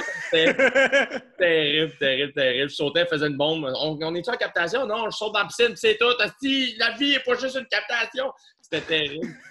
Fait que, mais tu vois, l'année dernière, on appelait ça des tequinounes. On appelait. C'était quand je fais mes liens, tu sais, bonsoir mon auditeur, bienvenue à Occupation Double. Ce soir, ça, je fais tout ça le même soir à chaque semaine parce que, ben là, une fois qu'on a toutes les émissions de montée, c'est comme, OK, go, on sait combien qu'on en a. Fait que, t'es fait tout. Fait que c'est toujours une espèce de captation. C'est comme, bon, Jay, arme-toi de patience, puis go, man. Puis tout le monde attend un peu après moi pour finir de la captation parce que c'est comme, ben, c'est quand il a fini qu'on a fini, tu sais. Puis, fait que pour rendre ça, après 3 ans aussi, on est comme rendu habitué à ces soirées-là. Fait que cette année, on se faisait des gourous tequila. Oh mon Dieu! Oh my God, ça arrache. Ça Hey, arrache. man, j'y pense, puis je peux pas croire que j'étais payé pour faire ça. Puis là, mais c'était comme... C'est une affaire de quelqu'un d'en bas de 25 ans, ça, Jay. Là. À ton âge, j'ai plus le droit de faire des drinks de même. Là. Hey man, on est en Afrique du Sud, là, puis tu sais, il y a des soirs où c'est comme, OK, il annonce de la pluie, il faut faire ça en 1 heure. OK, go! On a 20, tu sais, on a tellement à faire, là. Fait que c'était comme... Tout était installé. Il y a un soir, il ventait tellement. Oui, ça, je me rappelle. C'était là, terrible, mais on avait tous nos drinks. On est-tu prêt? On y va, la captation, go! Puis mais on a beaucoup de plaisir dans ces captations-là, par contre. Tu sais, je me rappelle de ces moments-là, tu sais, que quand tu fais les outros, justement, que tes cheveux sont horizontales à cause du vent. Puis il faut comme pas que tu cries, mais il faut que tu te fasses entendre. Puis je suis comme, je pense juste tu sais, comme justement, quand tu fais ces affaires-là, une des raisons pourquoi je trouve que t'es bon, c'est que tu dois en faire comme 50 dans le mois, puis il faut pas que tu te répètes trop, puis il faut que tu aies tout le temps l'air super enthousiaste de faire ça. Puis je suis comme, ça c'est vraiment de la grosse job. Mais ce que je me demandais, c'est justement, en étant comme loin en voyage de même si c'est de la job, y a-tu justement beaucoup cette vibe-là? Ben, c'est correct, un petit verre, il faut qu'on travaille tout ensemble, on est tout en gang. Fait que là, il y a des aspects qui sont plus lousses, mais c'est pour mieux se motiver dans le fond. Là. Ben oui, puis surtout, mettons, moi, dans mon cas, dans ma vie régulière, normalement, mettons, j'ai un show le soir qui fait en sorte que le day drinking, c'est pas tant mon truc, tu sais, parce que je vais faire, ben non, j'ai un show, tu sais, puis... Fait que moi, je commence à prendre un verre à 11h30, minuit, tu sais. Alors que là, c'est comme, on est ici, puis c'est ça, tu sais. Fait que beaucoup, quand même, on s'amuse énormément. Mais on a quand même des très grosses journées. C'est juste que moi, j'ai comme pas beaucoup de... Dans le sens, je banalise pas mon travail, mais comme, faut que je sois là puis je sois de bonne humeur. En gros, là, c'est ça la job. Puis je jase, puis je pose des questions. Puis... Fait que à ma fête à Haut-des-Graisses, j'avais une grosse journée de tournage. Et j'étais comme, on prend un shooter à chaque annonce que je fais dans les maisons. Et pour ceux qui ne connaissent pas OD, souvent, je vais faire une annonce dans la maison des gars et je vais faire la même annonce dans la maison des filles. Fait que mes annonces sont comme doublées. Fait que là, c'était comme, OK, on y va dans le champ. Fait que là, on était 3-4 de l'équipe. On y va, Claire, on rentre dans la maison des gars. Hey, les gars, il y a une activité, c'est Yann qui gagne. All right, qui tu veux y aller? Juliane, parfait, je vais aller l'annoncer. On sort, on marchait sur un petit verre. Clic, on est prêt, go, on rentre. Hey, Juliane, ça va faire ça. Et là, on a fait ça, je pense, j'avais 9 ou 11 annonces cette journée-là. Quand même rapproché. Et à un moment donné, là, j'étais rendu de bonne humeur. Je ne l'ai jamais dit aux candidats, mais toute la régie le savait, tu sais. Fait que là, à un moment donné, j'ai les yeux vitreux, puis je ris tout seul. Les candidats, j'ai dit, voyons, qu'est-ce qui se passe? Je leur avais même pas dit que c'était ma fête. Ils ont compris le lendemain, j'étais comme, c'était ma fête hier. Ah, Colin, c'est ça? T'étais bizarre! Puis, mettons qu'on veut les voir, cet extrait-là, genre, est-ce que ça paraît ou mettons, faut le savoir. Si on le sait, on va dans tes yeux, oh, OK, peut-être que Jay est bonne humeur aujourd'hui. Je ne sais pas si ça paraît, parce que aussi à OD, à un moment donné, je tombe d'une zone où je mets la switch à on, puis je suis un peu énervé, puis le monde pense des fois que je suis sur plein d'affaires, mais je suis juste de même à jeun. Faudrait, parce que je sais pas, je me souviens pas de l'épisode, je vais t'avouer, mais c'est le genre de moment où, à un moment donné, j'étais arrivé en retard à Code G. Il fallait que je sois en studio à 8h15 et je me suis réveillé à 9h30. Holy shit! Je capotais et je me suis grouillé à y aller, tout ça. Puis, tu sais, au montage à Code G, tu as différents kits, différentes journées de captation. La journée où je suis arrivé en retard, ma mère, elle savait, elle est comme si c'est cette journée-là, hein, celle où tu as le petit jacket rouge comme moi, et comme ça paraît dans ta face. Tout le monde se presse, fait que le CCM va plus vite, fait que finalement, t'es cerné ici, puis je suis comme, hey, let's go. Fait que ça a paru, mais à OD, je sais pas. Mais sûrement, ça doit. Mais c'est très, très rare. Tu sais, comme, je me mets jamais chaud à la télé. Oui. Mais je suis tétanisé par ton histoire d'arriver en retard à un tournage. Moi aussi, c'est mon cauchemar. Ouais. C'est mon cauchemar. En plus, ma grande sœur, c'est ma gérante, puis c'était le jour de sa fête. Et je me suis réveillé. Des appels manqués de tout le monde.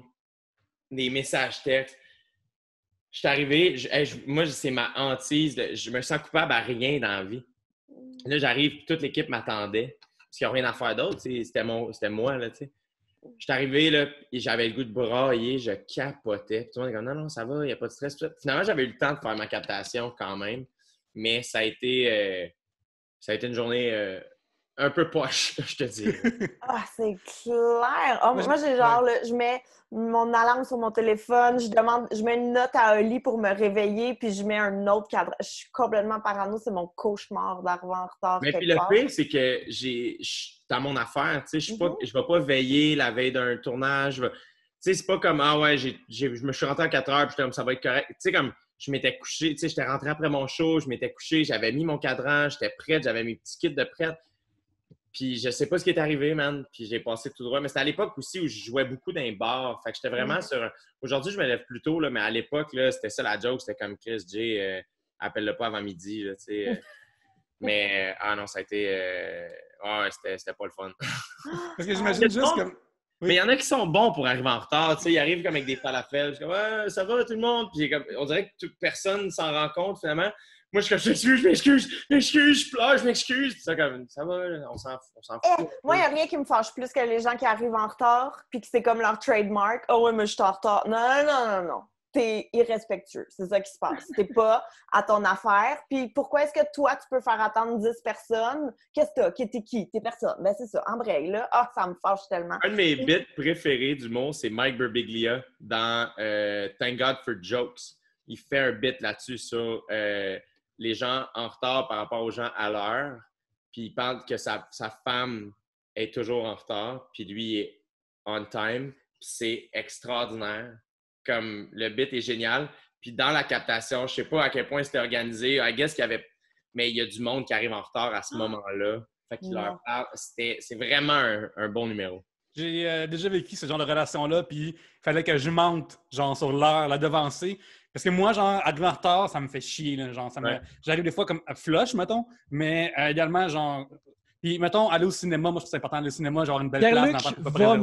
Va m'écrire à l'avance comme « Oh shit, on va être 5 minutes en retard. » Il t'avertit 5 minutes avant le retard possible ou 10 minutes. Il est à coche, il est on time. Dès que je le sais que je vais être en retard ou que je risque d'être en retard, je l'écris tout de suite. Fait que ça se peut que 2 heures d'avance, tu vas avoir un message chez moi et je vais arriver à 5h05, là, tu sais. Puis, je me souviens, il fallait que je monte des fois sur les heures pour qu'on ait à les bonnes... Mettons qu'on visitait un condo, ben il fallait que je monte une petite 15 minutes d'avance pour qu'on prenne le bon boss au bon moment. Puis ça me faisait capoter, genre. Puis tu sais, je me mettais comme à... Puis moi, quand je suis sénère, je suis encore plus speedé que d'habitude. Là. Fait que, puis moi, le temps, c'est une affaire que... C'est la seule ressource qui est limitée, vraiment, là. Dans le sens, c'est comme... L'argent, tu peux en avoir, tu peux en emmagasiner, tout ça. Le temps, quand tu as perdu une heure, tu as perdu une heure. Là. Quand tu as perdu 5 minutes, tu as perdu 5 minutes. Fait que, si je perds 5 minutes à attendre après quelqu'un, ben, c'est celle de ma vie que je ne retrouverai plus jamais, puis j'aurais pu faire d'autres choses à la place. Puis, tellement. Fait que là, genre... Je me souviens là, des situations de comme dépêche. Ou tu sais, mettons... on va à Disney World. Puis Disney World, c'est le fun, c'est que quand tu arrives à l'ouverture du parc, il se passe des affaires vraiment comme qui t'accueillent, genre, mettons, à Magic Kingdom, tout ça, fait que t'as un petit théâtre qui vient avec. Puis aussi, t'es dans les premiers pour passer, fait que t'as pas de file à attendre, fait que tu visites Disney World de façon optimale. Et moi, ça me rend heureux d'être optimal dans la vie. Puis je me souviens de comme, ah ouais, puis comme, Christian, t'as Disney World. Je suis comme, oui, on va à Disney World, mais on va faire Disney World comme faux. Je me souviens comme être vraiment comme, on va tout faire efficacement. Je te donne un truc pour visiter Disney de manière optimale. Moi, je suis allé entre l'été de mon secondaire 1 et secondaire 2. Et une semaine avant de partir pour la Californie, je me suis cassé la jambe. Et on m'a mis un plâtre. Et là, rendu à Disney, ben mes parents ont fait « Ben là, tu vas pas te promener en béquille tout le long, c'est gros. On va te prendre une chaise roulante. » Et on passait, tout le monde, tous les gens qui travaillaient là nous faisaient passer dans l'allée pour les handicapés. Donc, on skippait toutes les fils. Tu n'avais pas marché en plus. En plus. Ouais. Et je me souviens que les princesses venaient me voir. Comme ils ont comme des bodyguards, là. Belle, mettons, là, quand elle se déplace d'une place à l'autre sur le site, elle a des bodyguards. Puis à un moment donné, elle est sortie de son bodyguard pour venir me voir. « Hi, sweetheart, what happened there? » J'étais comme, je suis attribué sur moi. J'adore. T'as soudainement fait comme je lisais trop de livres. Et un gros livre est tombé sur ma jambe, belle. Gaston est jaloux, il est comme Ah, c'est tellement cute. Fait que c'est ça, Pierre-Luc, t'as juste à te casser une jambe. Ouais. Mais c'est Ça ça, va comme. On dirait qu'il y a du monde qui sont en retard au point, ils sont assumés, tu sais. Genre, à un moment donné, j'ai entendu ça récemment d'une amie qui a dit une affaire comme Chris, ça devrait savoir, c'est moi, là. Puis je suis comme, ah, oh my God, ça marche pas le même, là. La pire fois que je suis arrivé en retard, et ça, j'en parle, puis le cœur me serre encore, en décembre passé, dans mes derniers shows de ma tournée, je m'en allais à Gatineau. Et j'ai animé, moi, à Gatineau longtemps, fait que je connais quand même bien la route. Puis c'était une journée où c'est l'hiver, mais il faisait beau, c'était clean, il n'y avait pas de neige. Fait que j'étais comme parfait. Je vais partir à 3h30 de chez nous, 4h, puis il n'y aura pas de trouble. Je vais aller chercher Charles Pellerin à Hochelag, puis on va partir, puis ça va être parfait. Et comme je suis parti, il s'est mis à neiger. Il y a eu une tempête et là, il y a eu des accidents partout. Ça m'a pris 1h30 me rendre à Hochelag. Et là, en partant de Schlag, j'étais comme asti, je vais être en retard au show. Et là, je t'en parle, je me sens pas bien. J'ai appelé mon directeur de tournée. Puis là, Charles est comme, ben là, ça vaut-tu la peine que je vienne? Puis moi, j'étais comme, d'où tu viens? Je veux pas vivre ça tout seul. Comme moi, maintenant que je vais broyer tout le long dans le char, tu me niaises. Fait que là, finalement, on a fait la route. Ça a été vraiment, vraiment long, juste sortir de Montréal. Puis là, maintenant, on est parti à 417. Puis là, j'étais comme, mon directeur de tournée est comme, OK, ben qu'est-ce qu'on fait? Je pense que je vais faire un live sur Instagram. Est-ce que tu penses que vous seriez capable de le projeter dans la salle? Fait que mon directeur de tournée et l'équipe de la salle de Gatineau se sont mis à placer des affaires. Puis c'est comme, OK, on va faire un test. On l'a testé. Là, ça marche. On l'a testé en FaceTime. Ça fonctionnait. Normalement, je suis comme, OK, mais à 8h05, on part le live jusqu'à temps qu'on rentre dans la salle. T'sais. Puis on est parti le live. Là, finalement, ça ne marchait plus sur le gros écran. Fait que là, ben, tout le monde était comme sur leur téléphone cellulaire dans la salle. Puis là, on leur parlait dans le char, puis il y avait d'autres mondes qui nous suivaient là-dessus, qui n'étaient pas là. Puis je suis arrivé sur scène à 8h45 ou 8h50, genre. 8h40, en tout cas, peu importe, dans ce coin-là. Puis je suis juste embarqué sur scène, comme en courant, en crocs, puis là, j'étais comme, je me sentais tellement mal. Puis ce qui est weird, c'est qu'il y a un délai quand tu fais un live. Fait que les gens m'écoutaient, puis je débarquais du char, puis moi, je suis apparu sur scène comme pas tant de réaction. Ah, il est là, OK. Puis, et là, j'étais quand même, je vais vous laisser avec, tu sais, j'ai fait comme un 5 minutes de crowd work. J'arrêtais pas de remercier d'être resté. J'aurais tout pu partir, là, ou se faire rembourser, whatever. Il y a un couple, je pense, qui a demandé à se faire rembourser. Les autres, ils ont attendu. Puis, Charles a fait un 10-15 minutes. Puis après ça, moi, je suis embarqué. Puis, ça a été, là, même après, là, le meet and greet, tout le monde était là. Puis, ça a bien été. C'était comme d'habitude. Je me sens encore mal de ce moment-là. C'était terrible. Oh, moi, hey, j'angoisse, là. J'angoisse tellement. C'était horrible. C'était vraiment pas le fun. Le pire, c'est que moi, je suis un gars à l'heure dans la vie. Je suis toujours pressé, mais jamais en retard. Et là c'était comme terrible. Moi, je pense toujours à cette situation quand juste quand tu es rendu, mettons, au 1/3 du trajet, tu es comme, il me reste 2/3, est-ce que ça va être long? Là, je suis vraiment en retard. Puis ouais. je sais combien de temps encore je vais être en retard. Puis ça aussi, c'est vraiment, tu sais que tu peux pas passer, que tu vas passer au travers de ça, mais tu peux pas comme le skipper. Là. Fait que t'es comme, et puis, tu sais, aussi, c'est la manière qu'on est fait. Tu sais, mettons, les humoristes, on a une espèce de proximité avec le public, c'est comment c'est fin. Puis les salles nous disent à quelle heure on commence. Puis à chaque fois, je suis comme, moi, c'est comme, Lauryn Hill a commencé ses shows comme 2h30 en retard, puis ça, c'est si elle se pointait. Mm-hmm. Travis Scott a mené à Oshiaga l'heure à laquelle il était supposé être sur scène. Il était à l'aéroport de Montréal. Puis comme, tu sais, les rappers, cette espèce d'affaire-là de comme, man, ça va commencer quand ça va commencer. C'est moi qui fais les calls ici. Puis moi, une fois, j'ai dit à mon directeur de tournée, j'étais comme, ben, ils peuvent-tu attendre 5 minutes? Et comme, non, c'est comme, c'est là que ça commence. J'étais comme, ah ouais, c'est pas moi qui fais les calls ici. C'est fou, par exemple, ça fait tellement chier des fois comme. Tu sais, je vais pas tant voir de show de musique, puis je pense que ça fait partie de pourquoi je vais pas tant souvent, genre. Je me souviens, mettons, avoir des billets pour Lady Gaga au Centre Bell, puis entre première partie, puis elle, c'est genre 1 heure d'attente à rien calisser, là. Puis c'est comme toute la hype est disparue, tu sais, il n'y a pas de raison de rester réveillé pour ça. Ben, pas rester réveillé, mais rester comme réchauffé ou ça. Ouais. Hey, nous, on était allés voir... Oh, excuse-moi, je t'ai vraiment coupé. Continue, excuse-moi. Non, j'ai fini. Okay. Vas-y. Non, mais nous, on est allés voir Arcade Fire à un moment donné au Centre Bell, justement. Puis en première partie, c'était Wolf Parade que Oli aime vraiment, vraiment beaucoup. Nous autres, on est comme, c'est le billet, on va pas arriver à l'heure, là, c'est tout le temps en retard, puis tout. on arrive et là, il n'y a pas de show, évidemment. Tout est en retard, tout est en retard. Puis là, mettons, une demi-heure après qu'on soit arrivé, le show commence. Puis c'est tout de suite Arcade Fire. Fait qu'on est comme, ah ben, on a manqué Wolf Parade. Parce que justement, ils ont joué. Ils ont tout rallumé les lumières, tout est retombé, tout est mort. Puis là, Oli, à ce jour, s'en veut encore de pas les avoir manqués.